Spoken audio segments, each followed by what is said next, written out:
Okay, today I want to state my thesis, and then I will show you where I think we can find it in the Makorot. I will not put the sources up for the first few minutes, and then I will share my screen when I get to the proving part.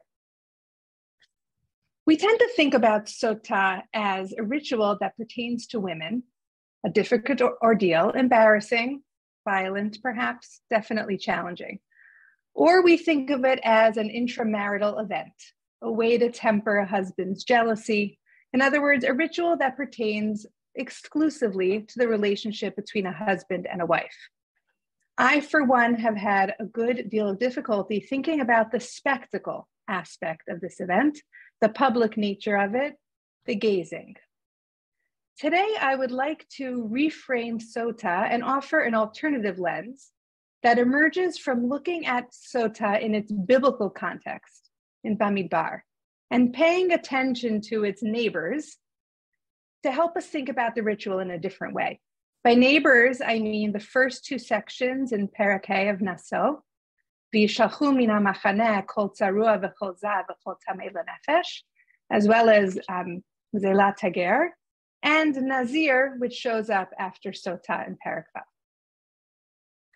If we look at Sotah in its context, and again, I will show you the psukim shortly on the screen, we can think about it as a mechanism by which the Torah communicates to us a primary idea about the ideal community, the way this community ought to function, the ways we can help each other, and the values that living within such a community can uphold. By this I mean, the communal structure that these psukim teach is a structure in which the community members are responsible for, expected to, and capable of helping to safeguard the integrity, the Kedusha, of the wider community or machaneh. This means that community members are given the means, the mechanism, and the opportunity to act out, reinforce, and thereby deepen the fundamental principles of the community. The Sotah ritual is a very public ritual. In the public square, the Beit HaMikdash, in front of and with the help of the Kohen, a couple that has either experienced an affair or has suffered from the suspicion of an affair must go through the ordeal that allows the entire community to heal from this experience. Both an affair as well as the suspicion of an affair do not just affect the short and long-term happiness of a couple, but it impacts on the entire community. The integrity and sanctity of a marriage between two people relies on the shared sanctity of each couple within the community. It is a social contract that plays out throughout the community. If one couple breaks that bond and contract, and nothing in public is done to address it, reject it, question it, if it is allowed to remain in semi-private, the toleration of that infringement threatens the very sacred structure of the marriage contract, and a ripple effect is felt and perceived throughout the machaneh. Through the Sotah ritual in the public arena, that infringement is met head-on, and the community thereby brings the private into the public and says quite loudly, this cannot be tolerated. We cannot allow this to infiltrate into our machaneh and become normative, unnoticed, unseen, and as such integrated into the fabric of who we are and how we operate on the social Kedusha plane. As Rabbanit Michelle said, the Gemara discusses the end of the Sotah ritual when it was abandoned and became defunct. What was the cause? The volume of cases was too big to handle? No, adultery had become too rampant, and so the ritual would no longer work, meaning the community had already forfeited or lost the ability to do this kind of healing work. The Kedusha at the bedrock of the institution of marriage had already been eroded, and so the community could no longer manage the infringements properly. It wouldn't be honest to do so. The values in the community were no longer there. This kind of situation, ironically, is just what Sotah is trying to prevent, a situation where the community has grown tolerant of the erosion of values and can no longer address it. So in a sense, what I'm arguing is that Sotah is empowering for the community. You mentioned the connection to Ufa. It's a different sort of opportunity for the community not to look at gaze or, God forbid, bring shame to the suspected woman and man in the case, but it is a healing. It's a way that the community communicates that they have the responsibility and the opportunity to safeguard the boundaries of the machane and to ensure the sacred nature of the camp. That's my thesis. And now I want to show you where this comes from.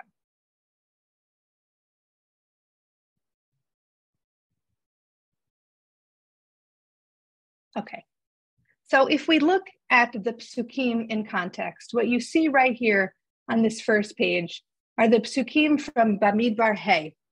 And you see on the top from verses 1 through 4 is the first section, which we'll come to in a minute. And there's the second section from 5 through 10. And on the bottom begins the psukim of Sotah. One of the things that the yellow highlights comes to help us notice is that the word ma'al shows up in the second one and in the third one. The idea of ma'al, which normally shows up in the context of the mikdash, a way of breaching that which is sacred, this shows up in the discussion of Sotah. And so first of all, just as a kind of bedrock piece of evidence, when there is, again, an affair or a suspicion of an affair, it is not just between the couple. This is an event that affects also the sacred, the mikdash, the nature of the community. Number 2, as you know so well, and as I mentioned already, the ritual shows up, is performed in the public arena. And my son, who was doing the daf, alerted me to the Mishnah that talks about V'chol harotze lirot v'lirot, v'chol hanashim mutarot lirota. Right, that everybody was, encouraged, allowed to come and see. This was not something that was just about the couple and the Kohen. This was an opportunity, again, for the Kahal to come together and to mutually witness and therefore begin the process of healing for the entire community. And just as an aside, I was thinking as Rabbanit Michelle was speaking, that there is something very beautiful, if you think about it, the doubt that defines the scenario. At the end of the ritual, everybody goes home, and whatever rumors might have been milling about the community are put to rest. There is no more doubt, there is no more uncertainty, there is nothing else to talk about. It is no longer in the hands of people to think about. It is time for the community now to move forward in the process of reinscribing Kedusha into the Machane. But now let's talk about the wider context. And I want to spend most of the time in the first section, the curious psukim, which are at the very start of Bamidbar, I would say quite serendipitously. We're moving up to this parasha this week, beginning of Bamidbar, and Naso coming up next. And the beginning of Sefer Bamidbar is a time where everything is being put into order. The chaos, which is later in the Sefer, is nowhere to be seen.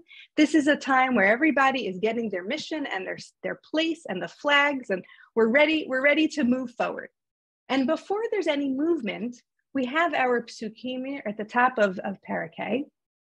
Tzav et b'nei Yisrael v'yishalchu min hamachaneh kol tzarua v'chol zav v'chol tamei lanefesh. So b'nei Yisrael are given a directive that they have to actually physically remove from their camp 3 groups of individuals, each of which, as we know, have slightly different statuses when it comes to tum'ah, but somebody who has tzarat, somebody who has a discharge, and somebody who has spent time with a dying person. Each of those individuals need to be removed. And the pasuk continues, why do you need to do this? V'lo yitamu et machanehem asher ani shochein betocham. If those people are not removed, the existence of those people inside the machaneh without responding ritually in the way that the Torah has prescribed, that threatens the sanctity of the machaneh. And it goes right to the heart, asher ani shochein betocham. Now, there's something at first glance, and of course, the next pasuk, they do it. There's something sort of violent and not PC about this, right? Take these people out and everybody has to do this. Everybody has to work together and bring these people out of the Machaneh. Question number one, why is it the community's responsibility? And question number two, why do they need to do it right now? Presumably there have been people in these different statuses for quite some time. Why does this show up right here, right now? So for that, I want to, whoops. How do I get to the next page? Okay, I want to take us to Rashi. Rashi, first of all, as always, asks, what is this doing next to that? In a Rashi that I didn't include here, Rashi talks about the many connections between the different scenarios in the first three. And we know also from the Gemara the connection between Sotah and Nazir. But here Rashi says, Tzavet B'nai Yisrael, this is Rashi Bamidbar Hey, Parasha zu ne'amra b'yom shehukam hamishkan. This moment of V'yishalchu min hamachaneh, the right now, in my question, the right now is the very day that the Mishkan was put together, the time when the Machaneh, as it were, was actually going to be moving forward.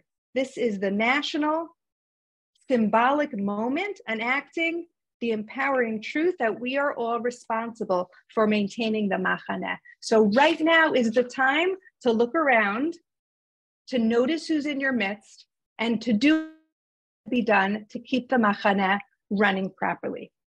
The Midrash, if you look on the bottom there, the Midrash makes an even stronger statement about this day, connecting the Yom Shehukam HaMishkan directly back to the day of Matan Torah.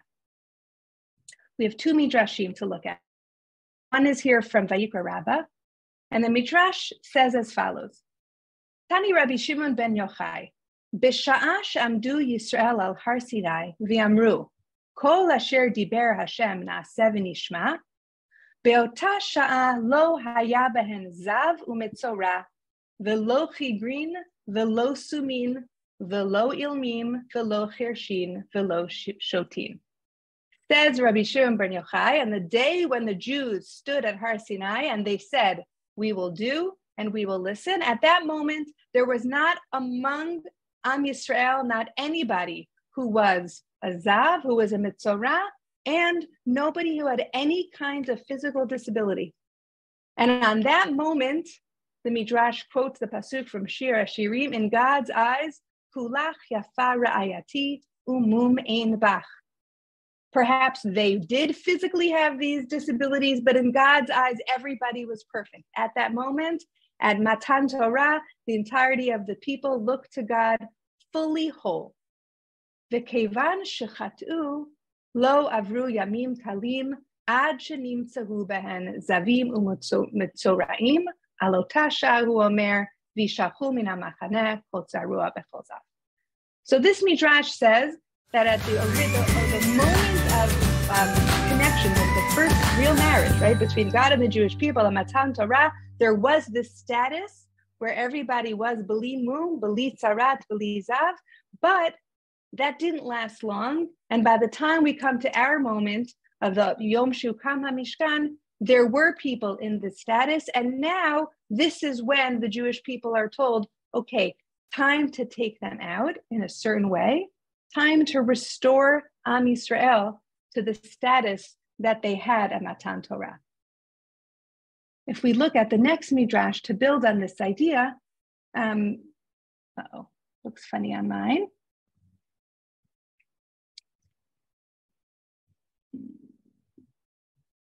Michelle, does it look normal for you? Okay, there, Bamidbar Rabbah.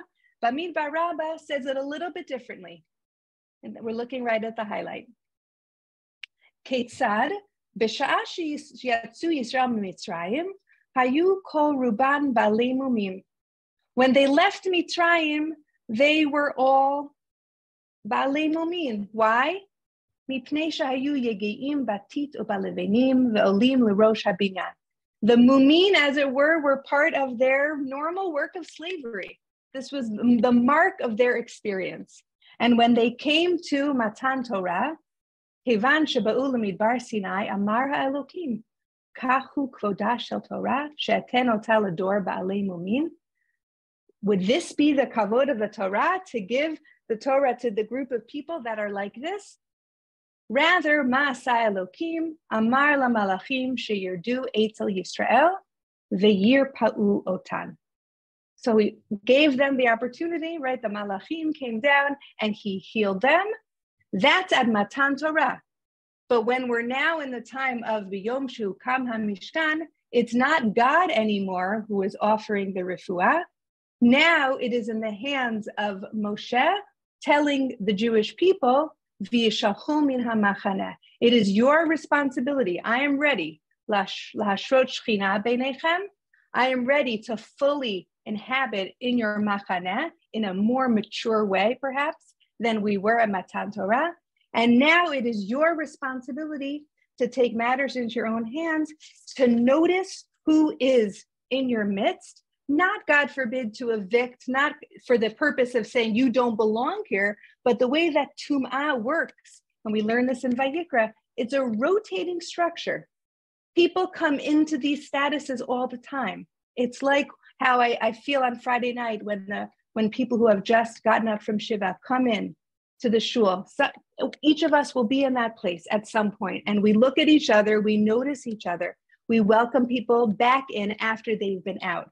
This is community taking care of each other. This is agency.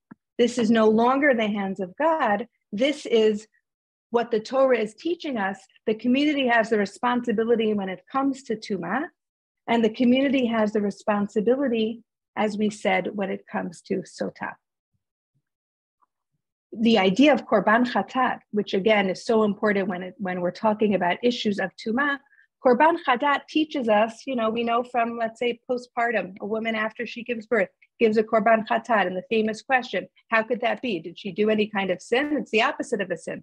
Why is she giving a Korban Chatat? Because she has gone through this experience that removes her from everybody else. It's one of those, thank God, normal things that happens.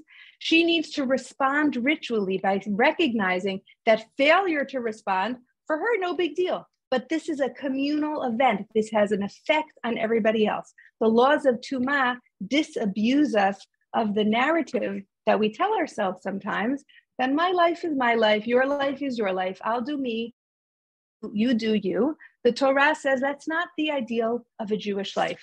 The ideal of a Jewish life is a communal existence, and maybe this sounds like a fantasy vision, but the fantasy vision is that we see each other, we notice each other, our moral failings are a piece that we accept. And if you think about Tzarat in particular, the way that Chazal teach us, if Tzarat is a function of Lashon Hara, imagine living in a community where the amount of Lashon Hara was so small that it would show up on somebody who everybody would say, oh, okay, this happened. We can help you. We'll get the Kohen. We're going to respond. You'll leave. You'll come back. That is a fantasy vision of, number one, a moral level of the Jewish people, but also a fantasy vision where we help each other, we see each other, we take care of each other, and we help to uphold a very high moral standard.